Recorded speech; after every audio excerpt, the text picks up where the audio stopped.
এতিয়া কঁঠালৰ ছিজন। আজি ৰেচিপিটো কঁঠালৰ আচাৰৰ ওপৰত। হাই এভৰিৱান, আহক আজি কঁঠালৰ মুচিৰে আচাৰ বনাওঁ। আৰু মই এটা কঁঠাল লৈ ল'লোঁ, বজাৰৰ পৰা লৈ আহিছোঁ।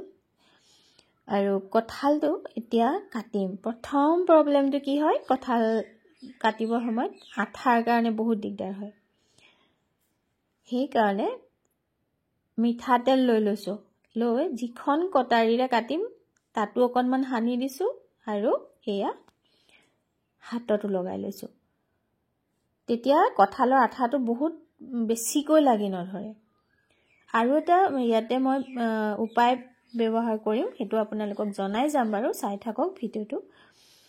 আঠাটো অকণমান কম কৰিবলৈ হাতত কমকৈ লাগিবলৈ মানে। কঁঠালটো এয়া ওপৰৰ অংশখিনি অকণমান বেয়া আছিলে, কাটি পেলাই দিলোঁ। এতিয়া এনেকৈ চিটিকৈ মুচিটো কাটি ল'ম। কঁঠাল কাটিবলৈহে বহুত দিগদাৰ হয় নহয়নে? কিন্তু এনেকুৱা কঁঠাল কাটিবলৈ হ'লে কটাৰীখন অকণমান ধাৰ কৰি ল'ব লাগে, বা যিসকলে বঠিত কাটে তেতিয়া কাটিবলৈ সুবিধা হয়। এই আঠাটো বহুত বেছিকৈ লাগি ধৰে সেইকাৰণে। এতিয়া মাজতেতো কৰি দিলোঁ, এতিয়া আকৌ এবাৰ মাজতে পিচ কৰি আৰু এটা পিচ কৰি ল'ম। আৰু এতিয়া মই প্ৰেছাৰ এটাতে এয়া এনেকৈয়ে বইল কৰিম, বাকলি মই এতিয়া নুগুচাওঁ। তেতিয়া কি হয়, হাততো লাগি নধৰে, কটাৰীটো লাগি নধৰে, আঠাটো বইল কৰোঁতে তাতে গুচি যাব। সেইটো এটা মানে উপায়।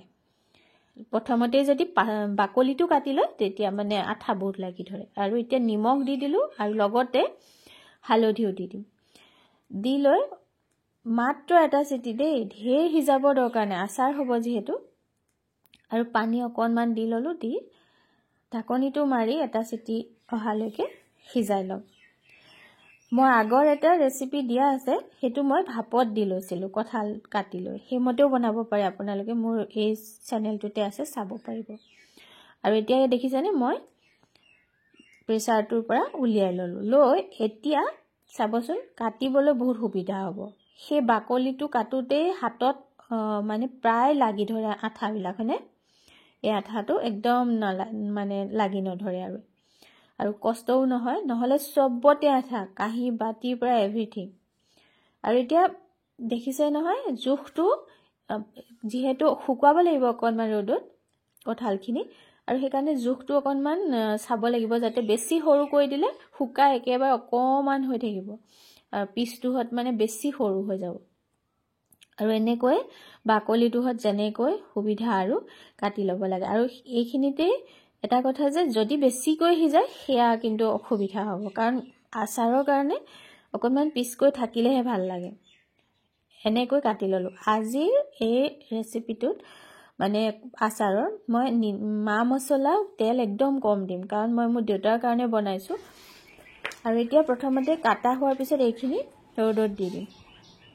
আৰু মোৰ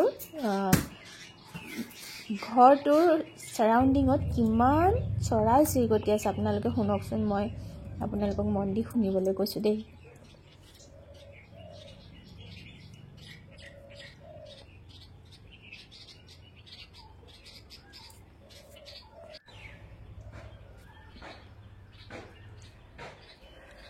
ইমান ধুনীয়া এটা পৰিৱেশ। আজিকালি মানুহে ৰিজৰ্ট বিচাৰি যায় গাঁৱৰ মাজত, নহয়নে? এনেকুৱা এটা পৰিৱেশৰ কাৰণে।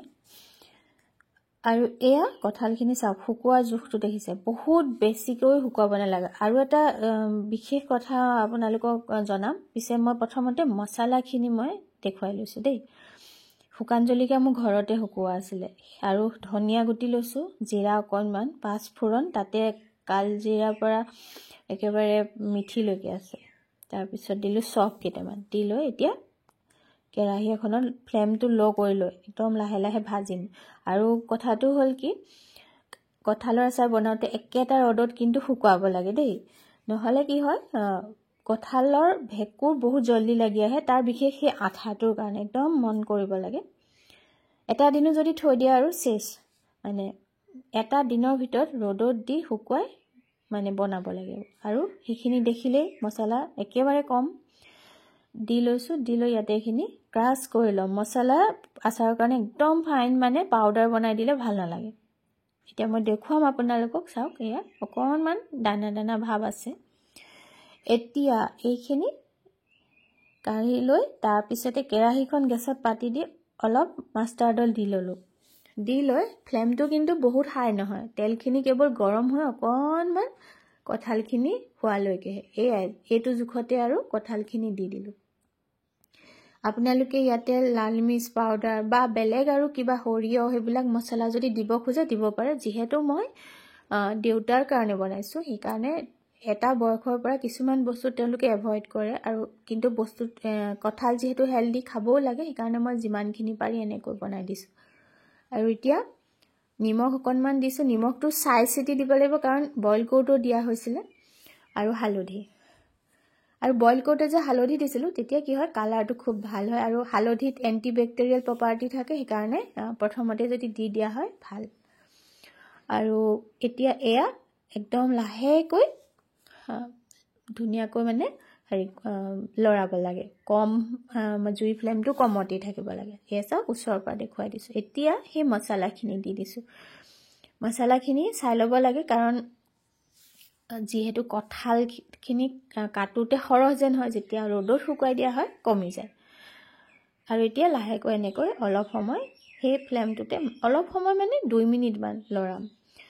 আপোনালোকৰ যদি ৰেচিপিটো ভাল লাগে মোক এটা কমেণ্ট কৰি জনাবচোন দেই। আৰু এতিয়া নমাই এটা বাউলত কাঢ়ি লৈছোঁ। তেতিয়া অকণমান ঠাণ্ডা হ'বলৈ দিম। দুটা বিশেষ বস্তু দিব লাগে আচলতে, তাৰে মই এটা আজি দিম, বাকী মই পিছত দিম, কাৰণ মোৰ সেইটো শেষ হৈ গ'ল। সেইটো জনাম আপোনালোকক কি হয়, সেইটো বহুত এচেঞ্চিয়েল আচলতে। আৰু এয়া হ'ল এটা তাৰে ভিনেগাৰ।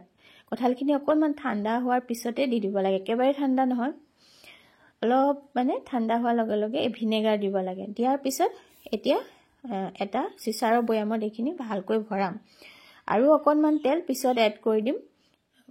আপোনালোকে যদি সৰহকৈ দিব বিচাৰে দিব পাৰে। আৰু এয়া চিচাৰৰ বৈয়ামত এইখিনি এতিয়া মই ভৰাম। আৰু এটা বিশেষ বস্তু মই পিছত দিম বুলি ক'লোঁ, সেইটো হ'ল আমচুৰ পাউডাৰ। আমচুৰ মানে কেঁচা আমৰ পাউডাৰ বজাৰত কিনিবলৈ পায়। আৰু যদি আপোনালোকে ভাবে আমচুৰ পাউডাৰ নাই, তেতিয়া কি কৰিব, ঘৰত যদি কেঁচা আম আছে লগতে কঁঠালৰ সৈতে কাটি শুকুৱাই দিব। আৰু কঁঠালৰ লগত আমৰ মানে যিটো কম্বিনেশ্যন বহুত বেছি টেষ্টি, আৰু দিবহে লাগে, মানে কঁঠালটো সোৱাদেই সুকীয়া কৰি তোলে। এয়া ৰেডি। আৰু ভাল লাগিলে শ্বেয়াৰ কৰিবলৈ নাপাহৰিব দেই।